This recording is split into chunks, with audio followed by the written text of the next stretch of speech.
নড়াইলে তিলক্ষেত থেকে মানুষের কঙ্কাল উদ্ধার। এস এম মিকাইল, জেলা প্রতিনিধি, নড়াইল।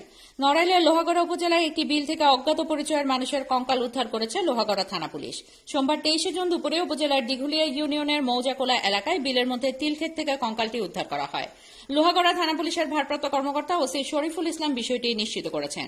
পুলিশ ও স্থানীয় সূত্রে জানা গেছে, সোমবার দুপুরে উপজেলার দিঘুলিয়া ইউনিয়নের কোলা এলাকায় তিল কাটা অবস্থায় লক্ষ্মীপাশা ইউনিয়নের বয়রা গ্রামের মোহাম্মদ সাখাওয়াত হোসেন একটি অজ্ঞাত মানুষের কঙ্কাল ও মাথার খুলি বিলের মধ্যে বিভিন্ন জায়গায় ছড়িয়ে ছিটিয়ে থাকতে দেখেন। পরে তিনি বিষয়টি লোহাগড়া পুলিশকে জানান। খবর পেয়ে লোহাগড়া থানা পুলিশের একটি দল ঘটনাস্থলে গিয়ে কঙ্কালটি উদ্ধার করে। তবে এখন পর্যন্ত কঙ্কালটি নারী নাকি পুরুষের এবং এর পরিচয় জানা যায়নি।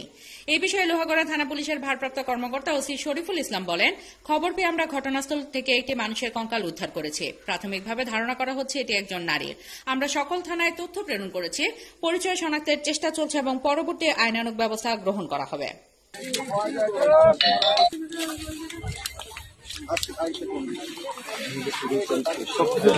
আপনার মাথা